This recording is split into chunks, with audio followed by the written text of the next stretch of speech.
Hi అందరూ ఎలా ఉన్నారు? నేనైతే చాలా బాగున్నాను. మీరు కూడా చాలా బాగున్నారు అనుకుంటున్నాను. సో ఇక్కడైతే మా అమ్మ వాళ్ళు వరి పంట కోసారనమాట. ఈ కోసిన తర్వాత మాకు ఎన్ని వడ్లు అయ్యాయి, దీన్ని ఎలా కోస్తారు, ఇంకా కోసిన తర్వాత ఈ వడ్లన్నిటిని ఇంటికి ఎలా తీసుకెళ్తారు అనేది అయితే నేను చూపించబోతున్నాను.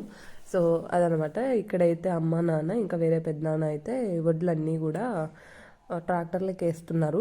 ఇది వరిమడి అంతా కూడా మిషన్తో కట్ చేయించింది.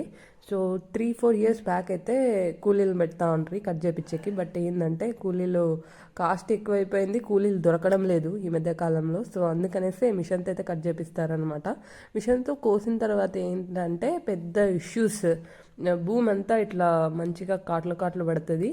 ఇంకేంటంటే వరిగడ్డి కూడా మనకి అంత అంటే మనుషులు కోస్తే నీట్గా అంతా వస్తుంది కదా. బట్ ఇక్కడ ఏంటంటే మిషన్తో కోయడం వల్ల అదంతా అణిగిపోతుంది. చాలా తక్కువ మాత్రమే మనం వరిగడ్డిని పశువులకైతే యూస్ చేసుకోవచ్చు.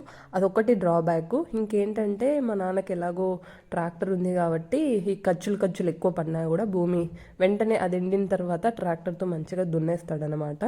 సో అదనమాట. ఇంకైతే ఇక్కడ ఒక ట్రాక్టర్కి అయితే వేశారు. సో వేసిన తర్వాత ఇంకా వీటన్నిటిని ఒక ప్లేస్లోకి అయితే వేస్తారనమాట.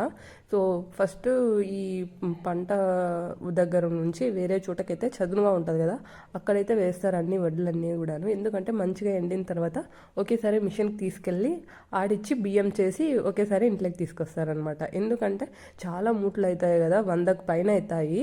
సో నాకు ఎగ్జాక్ట్గా కౌంట్ తెలీదు, నేను పార్ట్ 2 అయితే చేస్తాను. ఇది ఏంటంటే సగం భాగమే అనమాట, ఇంకా వేరే చోట కూడా ఉన్నాయి.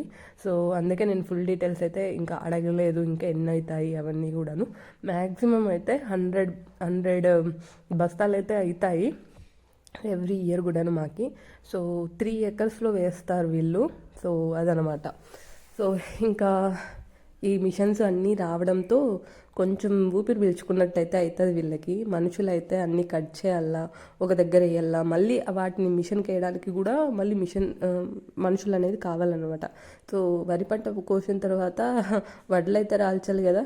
సో పాతకాలంలో ఏం చేసేవాళ్ళు, అంతా ఒక కుప్పలాగా పెట్టి మనుషులే ఏదన్నా రాయి మీదను ఏదన్నా రోడ్లో కానీ ఇట్లా కొట్టి వడ్లు ఇంకా వరిగడ్డిని వేరు చేస్తాండ్రి. బట్ ఇప్పుడేంటంటే రాను రాను అదంతా పోయి చిన్న చిన్న మిషన్స్ అయితే వచ్చేసాయి. మనుషులు కోసేస్తారు, తర్వాత వాటిని మిషన్లోకి వేసేసి వడ్లను అయితే కానీ వేరు చేస్తారు. అవి అయితే వచ్చినాయి. సో తర్వాత అది కూడా కొంచెం హెక్టిక్ అయిపోయింది. ఎందుకు, ఇప్పుడు కూలీలే దొరకడం లేదు. కూలీలు రోజుకు 300 అంటారు, 400 అంటారు. ఇప్పుడైతే 500 కానీ పెంచారేమో, నాకు ఎగ్జాక్ట్గా తెలియదు. సో ఓకే ఇస్తామన్నా కూడాను ఎకరాలు కోయాలంటే సో చాలా కష్టం. ఒక 5-6 రోజులు పట్టచ్చు కోయడానికి. బై మిస్టేక్ అప్పుడు ఆ టైంలో వర్షం వచ్చింది అనుకోండి, ఇంకా ఇవన్నిటిని కోసిన వెంటనే ఒక చోటైతే వేయాలి కదా, ఆ టైంలో వర్షం వస్తే చాలా ఇబ్బంది. సో ఇది కూడా కొంచెం హెక్టిక్ అయిపోయింది. రాను జనరేషన్ అనేది అప్డేట్ అవుతూ ఇంకా మంచి మిషన్స్ అయితే వచ్చేసాయి. ఇప్పుడు మనుషుల పని లేకుండా గంటకింత అని చెప్పేసి ఇచ్చేస్తే మొత్తం మిషనే వరినంతా కట్ చేసేసి మనకు వడ్లు అయితే ఒక చోట అయితే వేసేస్తారనమాట వాళ్ళు. సో అదనమాట. సో గంటకి వాళ్ళు మ్యాక్సిమం తీసుకుంటారు ఎంత అని చెప్పి నాకైతే ఐడియా లేదు.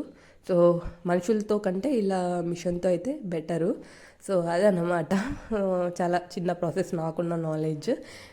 మేము చిన్నప్పటి నుంచి వ్యవసాయం చేస్తాము, నాకు కూడా చాలా ఐడియా ఉంది. ఈవెన్ నేను వడ్లు కూడా ఇందాక అంటే ఈ ట్రాలీలోకి వేయడానికి అమ్మ వాళ్ళకి హెల్ప్ చేశాను కొంతసేపు. సో చాలా పనులు అయితే చేసాము కానీ సో ఐడియా అయితే ఉంది. సో ఇక్కడ అంతా ట్రై చేస్తున్నారు కానీ ఈ హైడ్రాలిక్ అయితే లిఫ్ట్ అవ్వలేదు. సో ఇంకా ఇవన్నీ ఇది ఇంక ఇవాళ అవ్వదులే అని చెప్పేసి ఈ ట్రాక్టర్కి ఎప్పుడు రిపేర్ వస్తూనే ఉంటుంది. సో ఇంక ఈరోజు ఇది కాదు రేపు చూసుకుందాంలే అనేసి ఇంకా నాన్న అది అట్లనే పెట్టేసి ఇంకా ఉన్న వడ్లకి పట్టయితే కప్పేశారు. ఎందుకంటే ఇంకా నైట్ మళ్ళీ మంచు వర్షం ఏదైనా పడచ్చు కదా. సో ఇట్లా పట్టయితే కప్పేసి ఇంక ఇంటికైతే వచ్చేసామన్నమాట.